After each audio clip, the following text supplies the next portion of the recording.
Hello, fellow simmers. It's Samuel Beeman of BLS here, and yeah, I'm here with you today with a massive pack.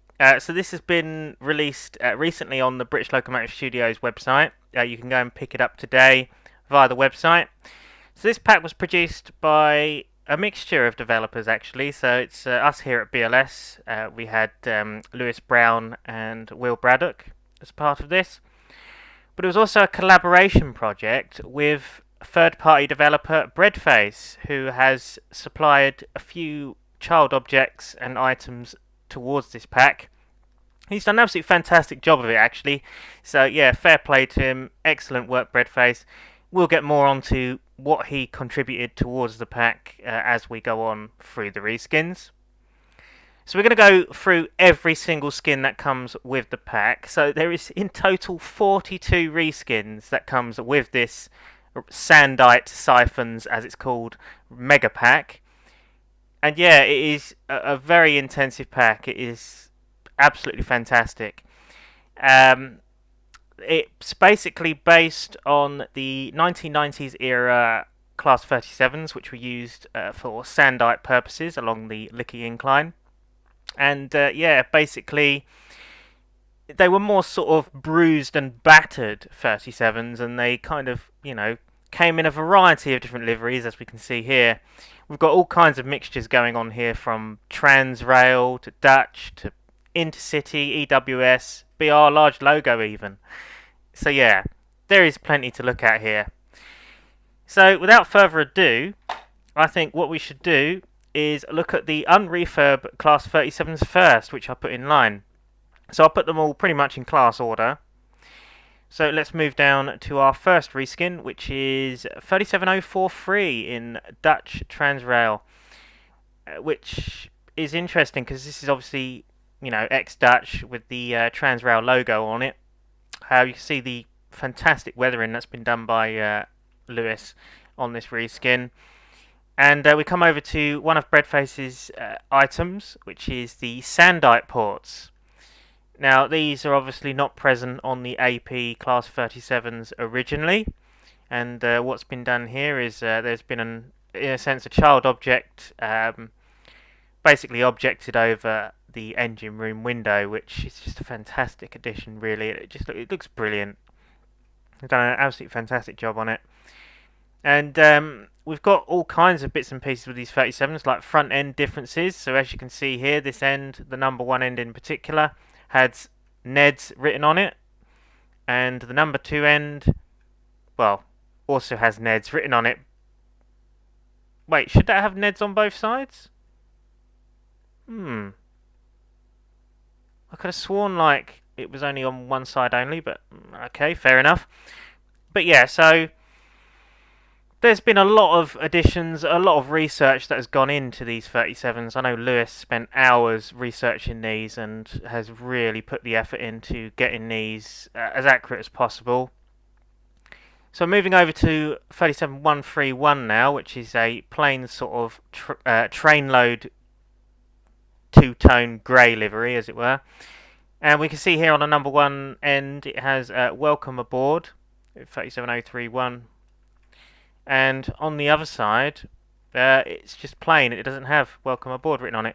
But we also have rust patches here and there as well, which is just lovely and brilliant extra additions, as you can see here on the cab side as well. And the interesting thing about 37131 is it has its pre-tops number on one of the cab sides here, as seen here, 6831. And then on the other cab, it has 37131 as as per reality, and its tops number. We also have a patch where you can see that the BR emblem has been removed. That metal plate of the BR emblem has been removed from the cab side, and again, it's a very, very nice touch on this particular reskin itself. Heading onto the roof, you can see that he's put effort into weather the roofs as well. As you can see here as well, especially that there is slight differences in the means of weathering on some of the roofs, which again just adds to the realism to this pack. And here is 152 in Intercity. So 152, a lot of you may recognise as being the resident 37 of Peak Rail. This is what 37152 looked like when it first came to Peak Rail, in its sort of first condition, sort of, yeah, when it first came into preservation. And yeah, it's as you can see here, we've got some splurges of the liquid sandite substance coming onto the body side, which again just adds to the detail of this rather awesome reskin. So yeah, it's, you can tell Ludge has really put a lot of effort into this. For those of you who don't know, Ludge is Lewis, which is just a nickname that we've nicknamed him. And yeah, it is very, very smart. And there's not really much else I can really say about 152, but you know, it's Intercity. It's obviously got the swallow on the side. It doesn't have Intercity branding, mind you. That's been removed. And obviously you've got the Sandite ports yet again on this. But the interesting thing about this is it's painted grey instead of black to match the livery. So again, that's just another difference on 152 to opposed to other variations.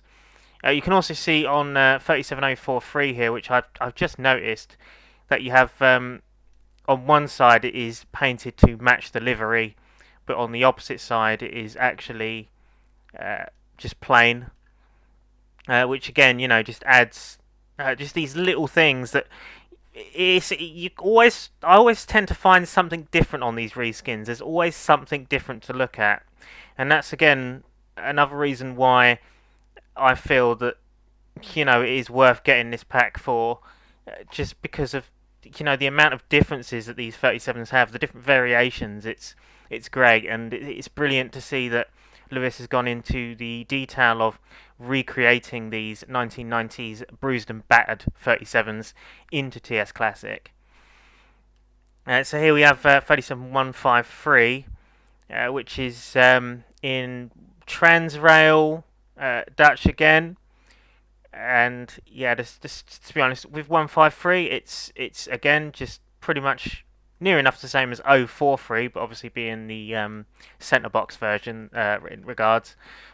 But you can see here again, we've got the Sandite ports fitted, and yeah, just other bits and pieces as well. But it's always, as I say, it's always good to look around these skins because you never know what you might find on them. We've also got some nice weathered ploughs as well on the locos, so we've got different variations of weathering on the ploughs. So our next loco we're going to be looking at is this one here, which is 37154. But you can see the interesting thing about this, and you do notice it sometimes, is some of the 37s don't have the number written on the front ends, which is quite interesting. And as I say, again, it's just a difference in variant. But you can see here as well, look, that you can see where the Transrail sticker has been placed on the side of the loco. And yeah, just various other bits and pieces as well. So 154 is a more cleaner one, I would say, and more better nick than some of the others. So heading over to 37178, you can see that there is some very big differences on this particular variant of 37. One of them being the front end. You can see the marker lights are slightly different, and you'll notice this as well, that the lights have actually been reskinned to represent their appropriate variations of 37. Again, just more features that and research that has gone into these. We have here again, this is where you see where they've covered over the original coal sector logos with just a white patch of paint. It's again just little features like that which I just really love. You can see here as well that we've got lamp brackets on this end here. Look, we've got some additional lamp brackets, whereas on this end it doesn't actually have those. So, you know, the difference in variation is just absolutely fantastic. There is really like loads to see on these. But you can see here as well, the BR plate has been removed, and then they've just added the the grey square over the top to kind of cover the rot and the look of it being removed. But yeah, it's I quite like 178. I must admit, it's quite an interesting one to look at. So moving over, we've got 37229 now, which is looking incredibly scuffed actually on the sides here. You can see here we've got a lot of rust and patchiness going on here.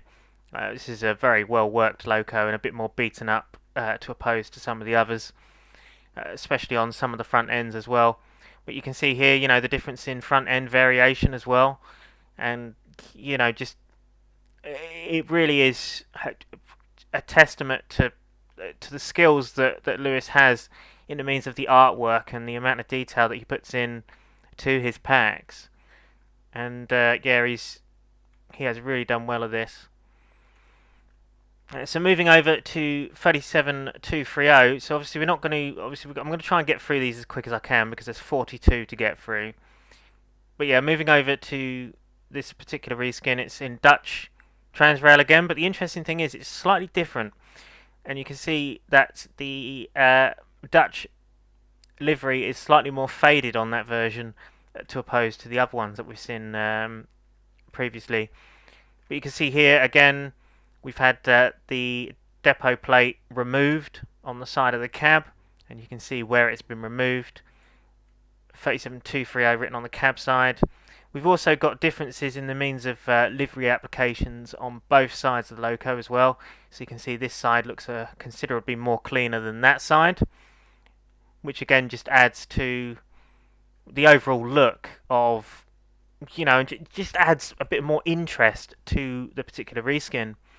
And you can see here we've got some streaking down here, whereas on the other side you don't have that streaking, which again just another addition. So there's lots to see on these reskins, lots to look at. So our next batch of 37 reskins starts with 37255, which is or was a resident of the Great Central Railway for quite some time. I don't think it's still there actually. But one of the things I do like about 37255 is the numbers, and you can see here that they are incredibly large compared to other Dutch 37s, and also one of the 5s do not line up correctly, and that is realistic. So obviously if you guys are like looking at there and going like, oh, why is the numbers not lining up? No, that is like that in real life. That was a thing. The research has been put in, and it's all been searched up, and that was how it was.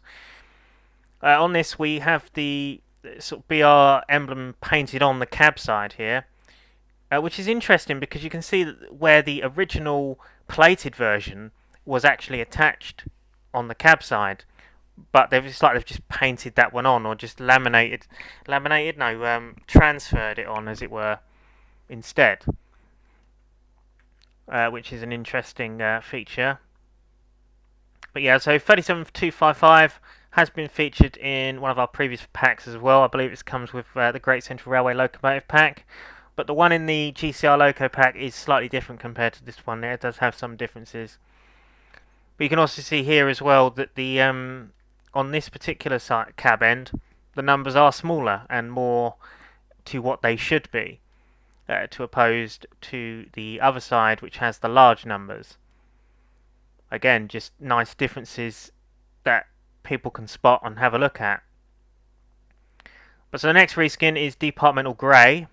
This is one of my favourite reskins in the pack actually, because there's lots to look at on it. We've got again the rot on it. We've got bits of rust and all kinds of stuff going on here. This is 37262, and you can also see where the nameplate used to be as well. It's just little details like that which just it makes it interesting.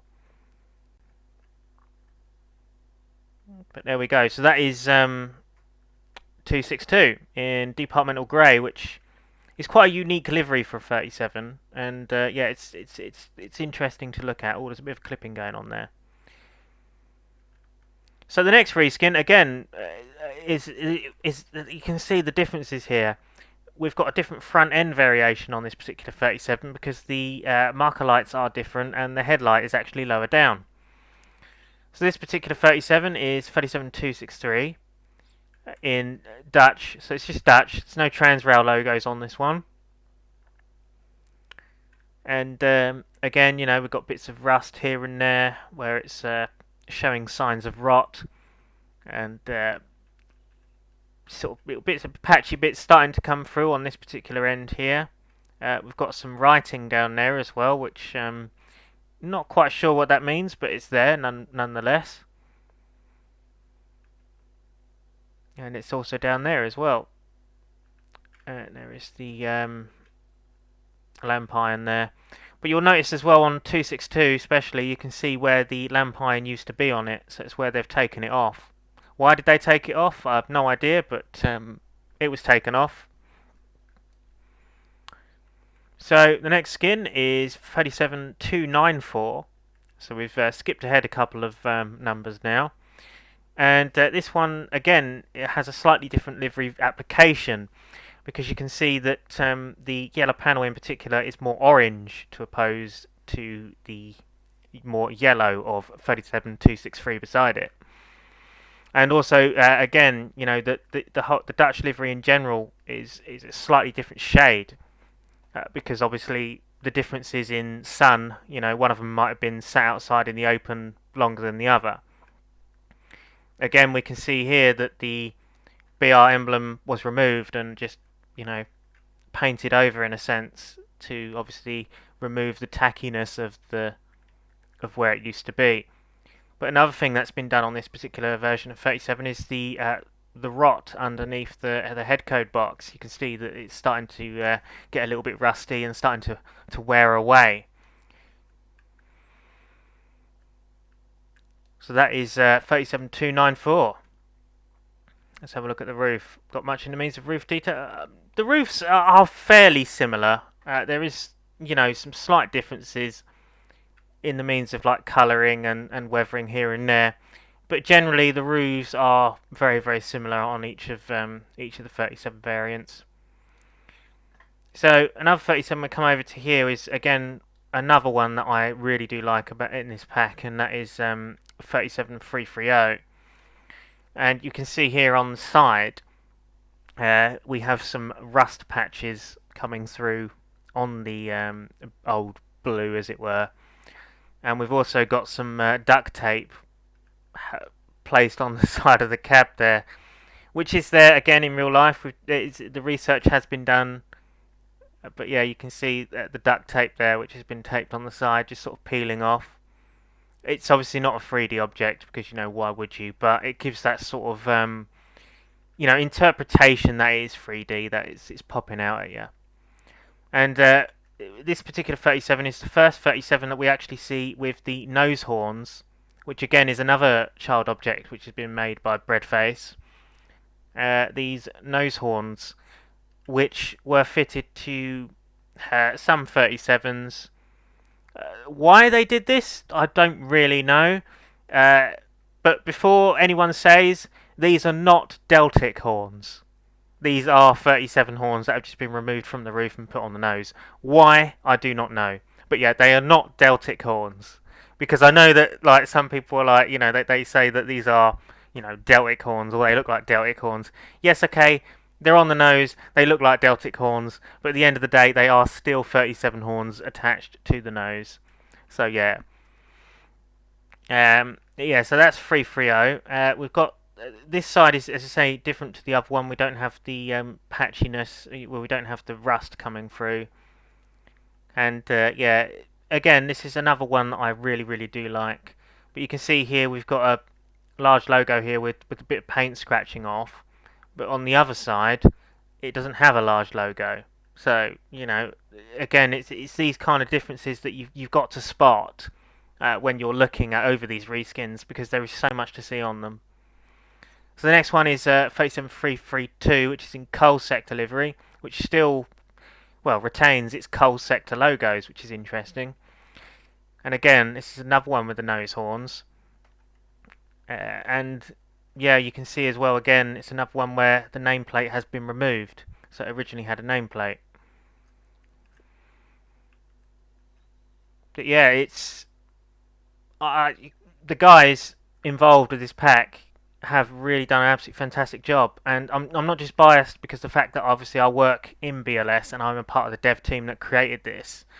I'm just being brutally honest here that obviously if I'm just like a regular customer and was reviewing these, I would be incredibly impressed, because something that I feel is often overlooked in TS is weathered variations of locomotives, and just in general battered and bruised variations of locomotives. It's great to see some in game and finally being made. It's something that I think needs to be done more, and well, if you guys agree, let us know in the comments, because I'll be really interested to know your opinions. I think we all would. So if you want to see more 37 reskins like this, let us know. Yeah, so that's 332. So moving over to these ones now, we've got 37334 next, which again is an interesting one because it looks like here that there's some BR blue coming through on the livery. So you've got like, you can see where it was originally painted blue. Again, you know, it's an incredibly nice touch. We also have the, obviously, where the emblem's been removed again.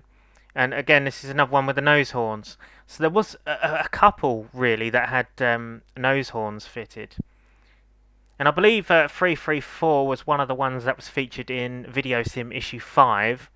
So for those of you who are not aware, this pack did actually feature in VideoSim Issue 5. And one of our customers actually did clock it and said, are these going to be released? So yeah, it's good that somebody actually clocked that and saw them in it. But yeah, so 334 again, differences in livery application. We've got you know, bits of rust here and there on this side. The BR blue is showing there, and there's actually more BR blue showing on this side compared to the other side, which is interesting. But you know, the fact that Ludge has gone into the effort of researching all of these and spending many hours on doing the research for these, it really is just incredible. Really, you can tell he's really put the effort in and to make these. So we've got 37384 next in another Dutch livery. Dutch seems to be quite common in this pack. You can see here again we've got a removal of the BR emblem on the cab side and replaced with just a painted square. We've got some rot around the head code box once again. Some grime and black crap on the ploughs, which just adds to it. You'll also notice that they do have different bogey variations on selected members of the class. So you see here that this version doesn't have painted Timken caps, but the variant next door does, and it also has red springs. So you've got different variations in the means of bogies as well, and how they look. So it's always good to kind of look at these things. And we also have some patched up paintwork as well on the cab sides as well. You know, there's so much to look at and so much to see. 42 reskins, you know, you're getting plenty in here. So the next one is 37503, which is the first EWS livery that we come to in the pack. And you know what, this looks considerably clean, in all fairness, considering what it was being used for. And yeah, it's basically just an EW and S livery with a nice weathered roof and different, just, you know, just sort of different weathering applications on the nose and stuff like that. It's not really much else I can really say about 503, although we do have the Sandite ports again on 503. Yeah, so you know, that is 37503. It's not really much else I can say about it, really. So next door to 503 we have 37516, which is the first load haul variation of 37 we have in the pack as well. But you can see on this particular variant we have two different styles of buffers. So one of them is painted black, whilst the other is painted silver with grease. Again, another nice feature. You can see here that this particular variant of 37 is unbranded load haul, so 516 was unbranded. And to oppose to the one next to it, 517. 517 looks a lot less faded and a lot more clean as well. And this particular version has load haul still attached on the side of the body. Do I like the load haul livery? Not really. It's all right. It looks nice on some 30. Well, say 30 on some locos, but on some I feel it doesn't suit. But another thing I've just noticed between these two, you can see that 516 has the swoopy orange swoops, as it were, and 517 just has a full yellow panel. So again, it's just differences like that you've kind of got to look out for, which you don't usually notice until like last minute. The one next door is 37518, which to be honest, it would have been nice to have 518 and 519 next to each other, and I'll show you why in a minute. But 518 here, obviously, as you can see, it's starting to have some rot on the side of it. And obviously, this side is, again, a lot more cleaner. And, well, I mean, there's some dirt and bits of sandite and rubbish coming up to the side. But we have less rot on that side compared to that side. But yeah, so that's 518. Looking incredibly smart once again. So heading over to 519, which is undoubtedly my favourite 37 in the pack, just purely because of how wrecked it is. I mean, just look at it. You can see here that it's very, very bad shape, that end there. We've got some serious rot and rust going on there, which it just looks brilliant. We've got a really, really faded yellow panel there. And yeah, I love it. I love it. Look, I mean, just look at it. It looks proper beaten up. As I say, it's probably one of my favourite reskins within the pack, and it's definitely, yeah. I mean, just look. It's even front end differences. This end looks a lot like more better nick than this end. As I say, it's probably my favourite variant in the pack because of the fact of it just looks so beaten up, and I just love it. It is lovely. And then we head over to 37520, so we're going to start coming into some more refurbished EWS 37s. So 520. So basically this pack obviously includes all of the Sandite Syphons 37s, all the ones that were used on Sandite duties. We can see here that this is a relatively clean one. Again, a lot of the EWS locos were kept relatively clean because they were still, in the 90s, EWS was still relatively new. So, the liveries themselves were not too bad in the means of, nick, because these things would have only done, like, I don't know, a few years in service in carrying these liveries at the time that this pack is based. So, yeah, it's interesting because obviously that they are in relatively good nick. 521 here is the first one we come to with a 3D nameplate. So the nameplates themselves were done by Will Braddock, who has done a sterling job on these. So this is English China Clays, and we can see here, the amount of detail that he's put in, even down to making the actual emblem on the nameplate 3D as well. So it really does pop out. It's just really nice. So this particular version, 37521, is quite a known 37, purely because it actually did a gala run, I believe. It visited a few Heritage Railways. Went under Harry Needle ownership, I believe. I'm not too sure. I can't really remember. But yeah, it was a bit more beaten up than this. Like the livery looks incredibly faded and worn out. But nevertheless, it's nice to have 37521 represented in game with its nameplates. So yeah, there we go, 37521. The next one to look at is 37667 in EWS. Again, not really much we can say about this one. It's just sort of EWS livery, but it doesn't have the EW and S. It's just EWS. So there is some differences opposed to the previous livery of EWS that we saw earlier. The next loco is 37668. Again, not very many notable differences, apart from, funnily enough, this one is EW and S, and it has it doesn't have the top nuts or whatever these things are called. I actually don't know what these things are called. Don't shoot me, please.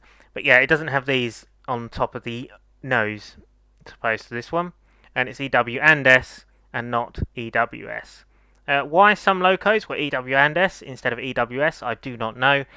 But hey ho, that is just the way it was.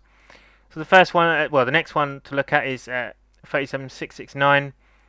There's not really much difference in the means of livery. Maybe a slight difference on in the means of the stripe and other bits and pieces. But yeah, so this is 669. Again, this one doesn't have the top bits like 667 had. But yeah, we've got a cant line on the top as well with a very grubby roof. We've got some. It's really nice grubby roofs going on here with these EWS 37s. You can tell they've been well worked, and it's great. It really is. So yeah, so that's those. The next ones that we're going to be heading over is to these ones here. So we've had 669. We're now looking at 37670, which again, nothing major to point out. We do have some plows on this one, like black plows. Well, I say black, but they're just coated in crap. But yeah, there is slight differences in the means of weathering on either side of the loco, I believe. Yes, there is slight differences there, which again is a nice touch. So but again, there's not really too much I can say about the EWS liveries because at this time they were still relatively good nick. However, I have noticed on 670 that we do have yellow Timken caps and red springs, unlike the other ones which were just black. So yeah, again, that is another difference, a notable difference between this and 669, 668 and 667. So the next one beside it is once again another Transrail one, which is 673. This is Trainload Grey again, in Transrail with a Transrail branding on. 673. Once again, nothing really major going on here. It is a Transrail livery, a bit faded here and there, but in its overall look, it is still in relatively good nick. Apart from this side where we've got the removal of the plaque on the cab. So yeah, apart from the removal of the plaque, that is pretty much in good nick really. 37673. So if we head over to 37674, this particular variation, again in Trainload livery, is St. Blaise Church. Once again, another 3D nameplate made by Will, who has done a really nice job on it. We can see here as well, he's got this really nice sort of texture going on where we've got some marks and paint blemishes and stuff like that on there, which just adds to it. It just makes it look decent. We've also got, various marks and scuffages here and there throughout the reskin itself. So yeah, this side is different. We have a bit of a scuff mark up there where the paint has been patched up, which it's little bits and pieces like this that you need to kind of look out for. As I've said. So the next one is 37675. Slight differences on livery application on either side. Once again, one side is more filthy than the other. We've got the Sandite ports, 375. Obviously the data panels. Slight differences on bogies in places. Obviously this one doesn't have plows, and 674 did. So that is another difference. And obviously here we've got 37676. Which has is a lot more messed up compared to the others. Again, differences. It doesn't have Transrail logos, and we can see here we've got some crap sort of splurged up to the side of the loco, as well as some rust and rot coming through. So that is 676. Slight difference in ends as well in the means of weathering, and yeah, just generally just other bits and pieces, different sides as well. So the next one is 677. Sorry, not 667. Again with the nose horns on these. we can see here we have the top bits on there, and yeah, just generally, it does look incredibly smart, doesn't it? And I mean, just look at the amount of detail that Breadface put on this model as well. He's even gone down to putting the hole inside the horn there to, you know, where the air blows out, as it were. And yeah, we've got the what do you call that? What do you call that? Oh, honestly, it escapes me. The name escapes me. I don't know. It's escaped me. I can't spend too long, you know, thinking of a word. But yeah, we on this one though, interestingly, 677. Stop saying 667. Has the plate on the side, the BR emblem, which has been removed on a majority of them.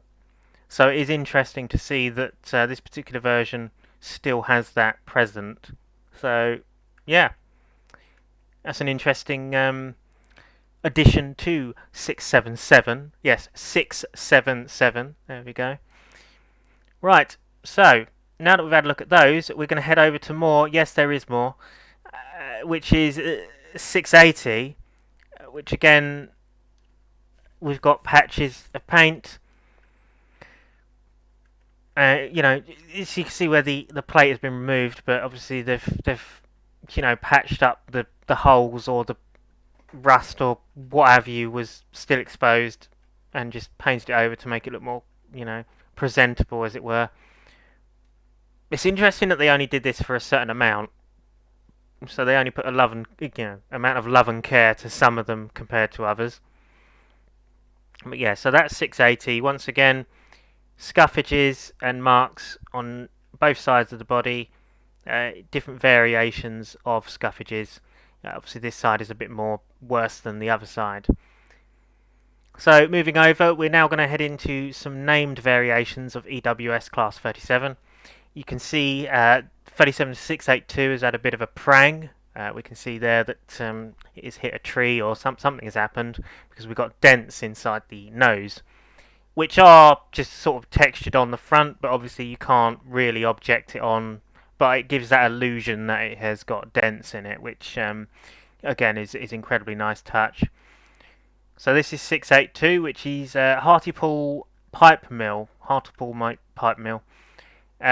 which is, according to Will himself, he said this is his favourite plate that he made within this particular pack.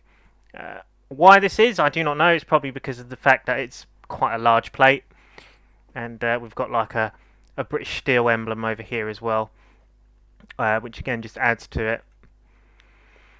So that's 37682. Once again, EWS livery, relatively clean, not too bad, looking quite smart apart from that. But yeah. So next we head over to 37684, which is a locomotive that Jordan Deverson actually owns in 00 gauge, which is actually in sectors. So he was happy to see that this one was put into the pack, because it's nice to see a variant of 37684 added into Train Simulator. You can see with 684 there is some noticeable differences on the cab.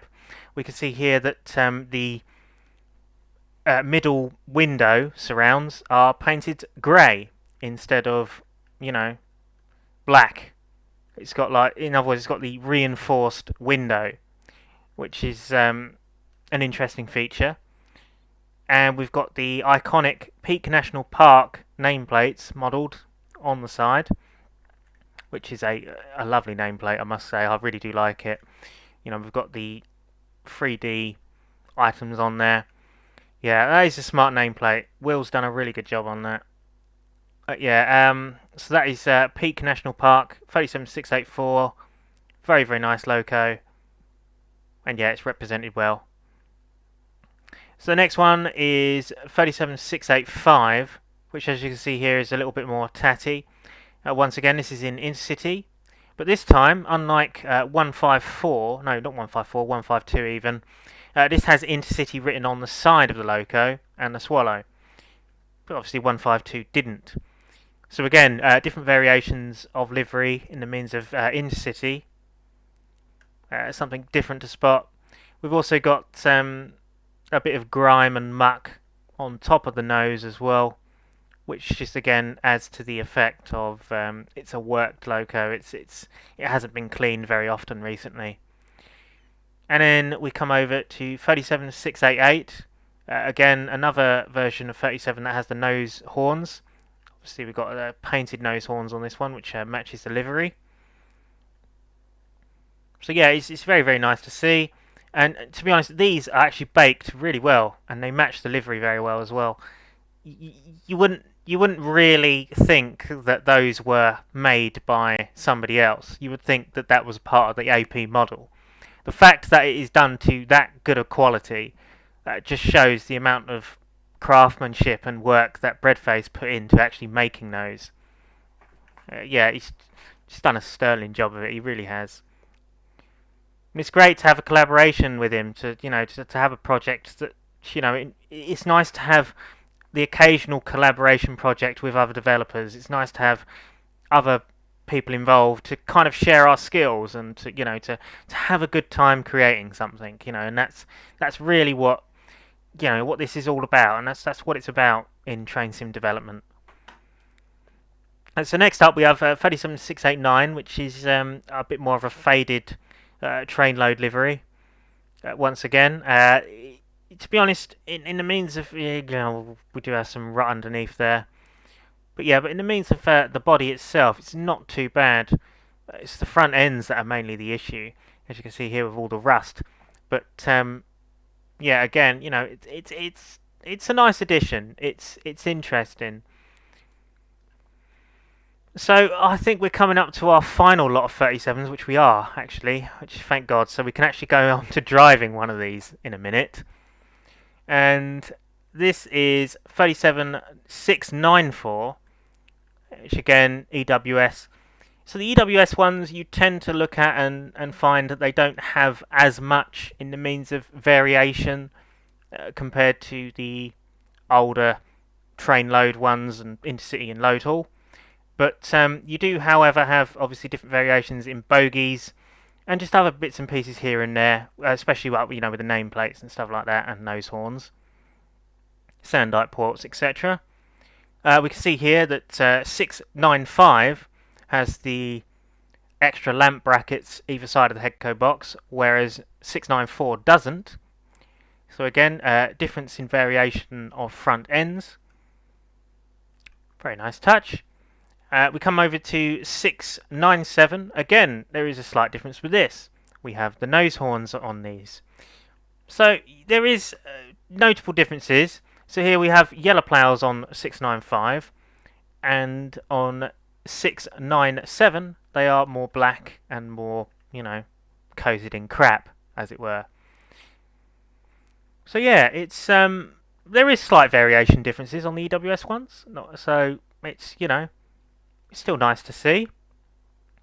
And last but not least, we come over to the final Load Haul variant in this pack, which is 37698.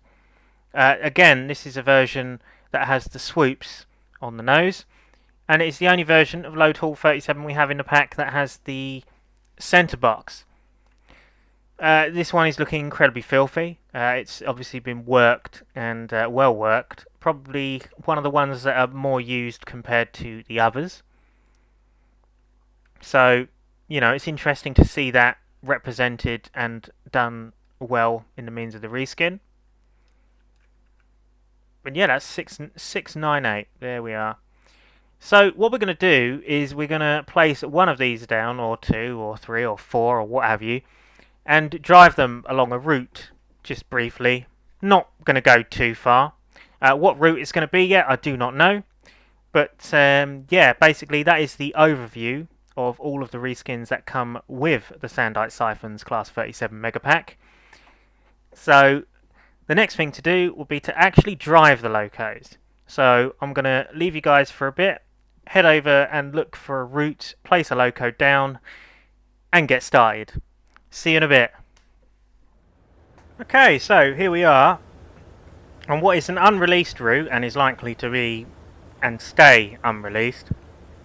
It's funnily enough the route that was used in VideoSim Issue 5, branch line freight, which is the Swankage Railway's origins, as it were, because it was used for freight before becoming a heritage line. Oh, sadly, the route is corrupted now. Well, my Swankage Railway, so it's probably never likely to feature in VideoSim ever again. So the law states that it closed down, went bankrupt, and moved elsewhere. So we're going to be driving 37262 in Departmental Grey because, well, Departmental Grey in it. It's very nice. So usually this would be the scrap run, but I can't seem to find the scrap wagons for some reason. I don't think I have them. So these are just going to have to make do and just pretend that, you know, they put scraps in these. They're empty, obviously. So we're going to move these to the steelworks to get them, well, for a few spare empty wagons, you know, to just take there, really. It's not a cannon run, this is literally just, you know, showing you the Sandite Syphons pack. But yeah, anyway, so obviously, as per usual to AP stuff, a standard manually operated tail lights on K and Control K, and then we can operate the marker lights by J, and then the headlight with H. So one of the things that has gone wrong with my AP37 pack is for some reason my horn factor is broken and I can't change the horns, and I don't know why this has happened, but it just randomly broke for no apparent reason. So Armstrong Powerhouse, if you're watching this, please do take note. Why is the horn factor not working? This hasn't just happened to me either, this has happened to other BLS staff members as well. So it seems to be a known bug with this pack, is for the horn factor not working for certain reasons. But yeah, I can't change the horn, so whatever horn it is, we've got to stick with it. So let's go into the cab and have a little look round. Okay, so this is the cab. So one of the things that has been added in this cab is the Sandite buttons. So as you can see here, we can operate the Sandite button, which will obviously, you know, disperse the Sandite. So I'm just going to put this out there, guys, that I did say obviously that these were used on Licky Incline. These weren't just allocated to the Licky Incline doing Sandite duties, because, you know, I mean, look how many 37s were, you know, introduced as the Sandite Syphons. There was loads. So they did a variety of different work on other duties as well. If you want to know more information about the Sandite Syphons 37s, I will link information regarding them in the description of the video, so you can go and have a look at to find out what they were used for, what routes they ran on, etc, etc. So obviously we need to set up our cab. So one of the issues with this, bear in mind, so obviously as you can see, obviously we put the Sandite button in, is this irritating clipping in the cab here. Now there is no way to fix this purely because Ludge has, in a sense, had to incorporate two cabs into one. So that's why you get that problem. This is so that the Sandite button can appear in the cab and it can be used, because it's something to do with AP. It's a limitation that a Sandite button couldn't be put into certain locos. So we've had to get around this somehow, and that is the only way. So obviously you've got a few issues there, which, sorry guys, but we can't really do anything about it. But yeah, anyway, we'll sort our AWS out, get ourselves moving to the steelworks.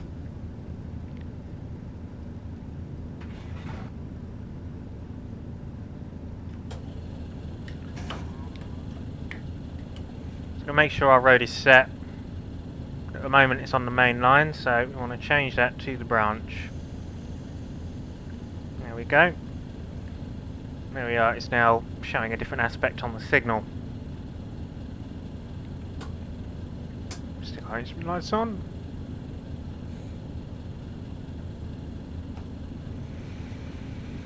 Right, put ourselves into forward. Quick toot on the horn. Give us some notch of power. And release the loco brake, which should get us moving. There we go. We shall put our motor factor up. And the clag as well. Yeah, so my motor factor and clag factor works. However, my turbo factor and horn factor doesn't. Why this is, no idea. The AP37 seems to be a bit hit and miss in recent times because it's been updated that many times that it is just messing it up. So, yeah. Getting quite annoyed in the means of updates for the 37 because there's just been so many. But, yeah. So, no idea why they don't work. They did used to, but they've broke themselves somehow. But yet they work for other people, so... Hey ho!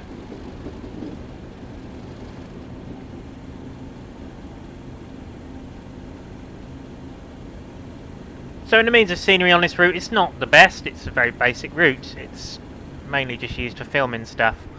So don't expect a lot. But yeah, in the means of detail on this loco, yeah, it just looks really, really nice. Worn out, beaten up. Operating steel work duties on a dying branch line. You know, that's a classic sight there.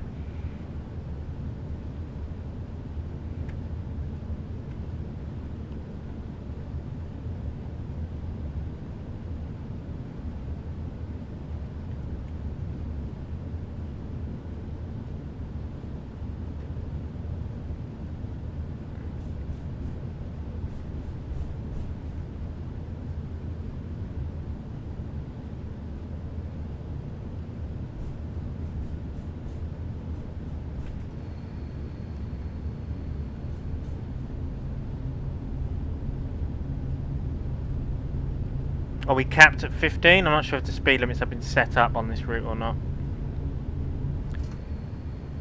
Because I would have thought that we would have started going a bit faster by now.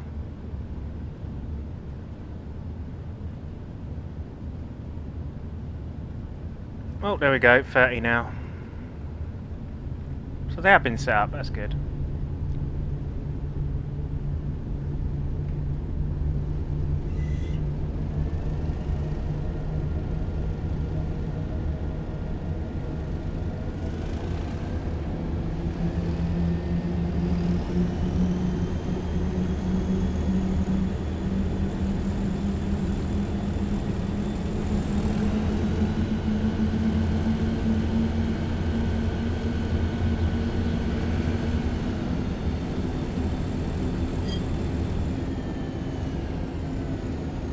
I accidentally pressed the fire bell button there. Brilliant.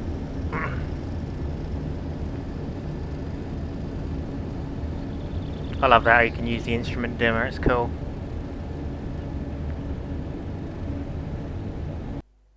Oh! My game's dumped. Brilliant. Right, well. That's the end of that then, guys. Okay, well, that's just classic TS. Anyway, I hope you enjoyed this video, guys. I'm just to apologise for the dump there. I'm not going to continue it because, well, you've seen it. You've seen what it has to offer.